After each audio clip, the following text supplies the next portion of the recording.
Indonesia menghentikan sementara pengiriman tenaga kerja Indonesia ke Malaysia, baik pekerja rumah tangga maupun pekerja sektor perkebunan.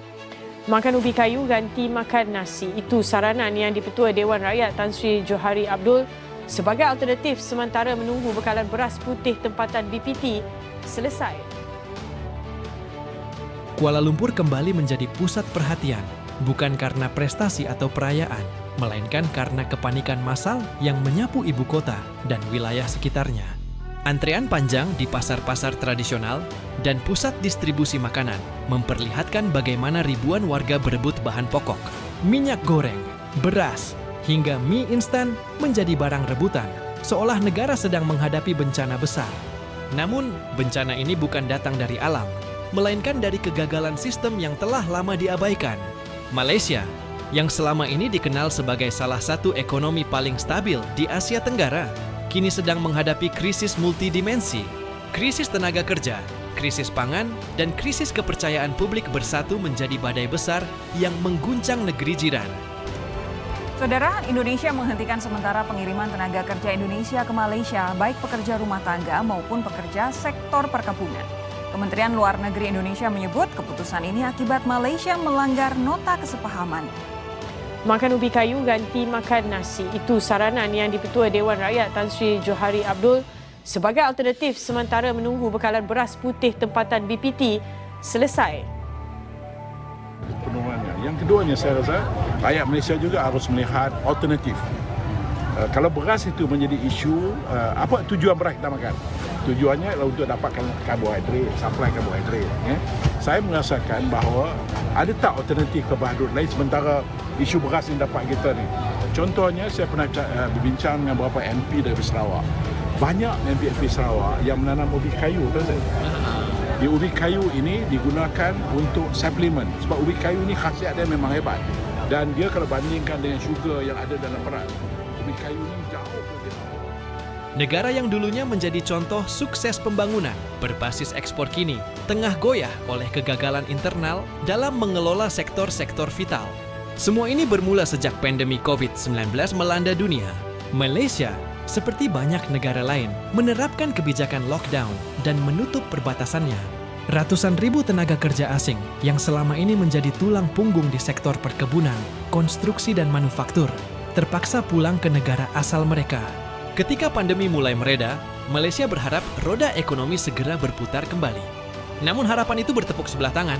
Kebijakan imigrasi yang lamban, sistem perekrutan yang tidak efisien, dan beban birokrasi membuat Malaysia kesulitan mendatangkan kembali tenaga kerja asing dalam jumlah yang dibutuhkan. Di sisi lain, pekerja lokal enggan mengisi posisi-posisi tersebut karena upah rendah dan kondisi kerja yang berat. Hasilnya, sektor perkebunan sawit yang menyumbang devisa besar bagi Malaysia lumpuh. Sawit yang seharusnya dipanen dibiarkan membusuk. Kekurangan tenaga kerja menyebabkan keterlambatan distribusi dan pengolahan. Begitu pula dengan sektor pertanian lainnya seperti sayuran dan buah-buahan. Lahan tetap subur, tetapi tak ada cukup tangan untuk mengolah dan memanennya. Ini bukan hanya masalah produktivitas, tapi menyangkut hajat hidup rakyat. Dalam beberapa bulan terakhir, harga bahan pokok di Malaysia melonjak tajam. Kenaikan harga beras, gula, dan minyak goreng mencapai level yang belum pernah terjadi dalam 1 dekade terakhir. Pemerintah memang telah melakukan intervensi dengan operasi pasar, meningkatkan subsidi, dan membuka keran impor. Namun solusi ini hanya bersifat sementara.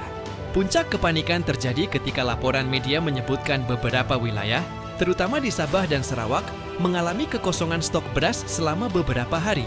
Warga panik, video-video penjarahan toko, dan protes petani pun viral di media sosial.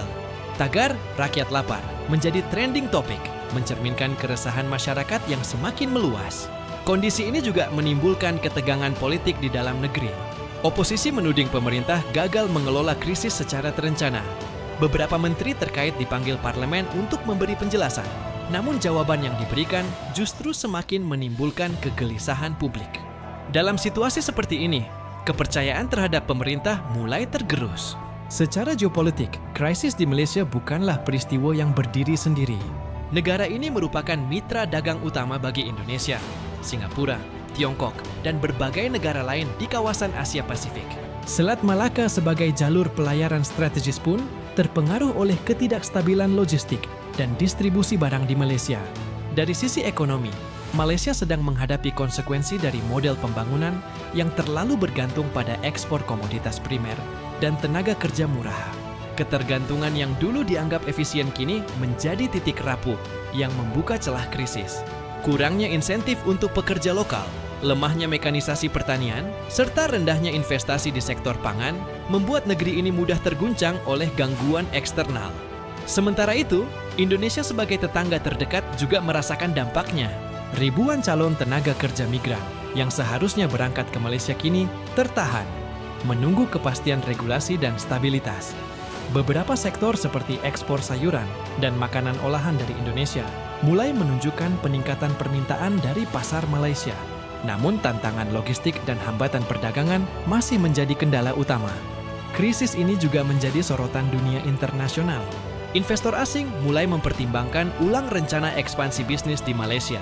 Laporan dari lembaga pemeringkat internasional menyebutkan bahwa indeks kepercayaan bisnis terhadap Malaysia mengalami penurunan signifikan dalam 2 kuartal terakhir.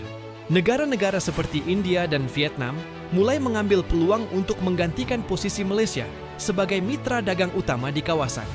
Jika kondisi ini terus berlanjut tanpa perbaikan struktural, Malaysia berpotensi mengalami stagnasi ekonomi yang berkepanjangan.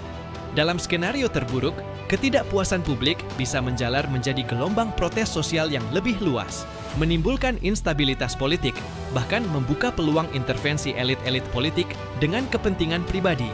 Namun, semua ini belum terlambat untuk diperbaiki.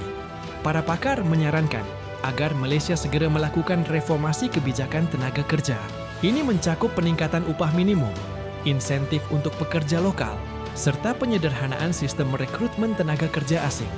Di sektor pangan, perlu ada transformasi besar-besaran melalui mekanisasi, digitalisasi pertanian, dan insentif bagi petani lokal agar produksi meningkat secara mandiri.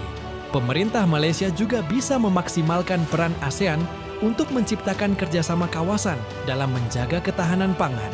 Negara-negara anggota dapat saling mendukung dalam hal logistik, teknologi, dan distribusi, sehingga krisis serupa bisa diatasi lebih cepat dan efisien.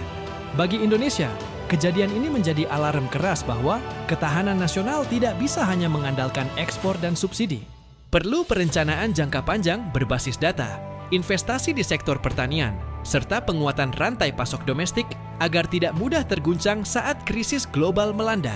Lebih jauh, Indonesia perlu bersiap menghadapi kemungkinan gelombang pemulangan tenaga kerja migran jika kondisi di Malaysia memburuk. Pemerintah harus mempersiapkan skema penempatan kerja alternatif dan pelatihan ulang agar para pekerja tidak menjadi beban sosial di dalam negeri. Tak kalah penting adalah menjaga solidaritas kawasan. Malaysia dan Indonesia memiliki sejarah panjang kerjasama di berbagai sektor. Dalam situasi krisis, justru inilah saat terbaik untuk memperkuat hubungan, bukan saling menjauh. Pertukaran teknologi, kebijakan pangan bersama, dan dukungan logistik bisa menjadi solusi jangka pendek yang efektif. Kini, seluruh kawasan sedang menanti apakah Malaysia mampu keluar dari jeratan krisis berlapis ini. Mampukah mereka bangkit dengan melakukan reformasi struktural, atau justru akan terseret ke dalam pusaran konflik sosial dan ketidakstabilan ekonomi yang lebih dalam?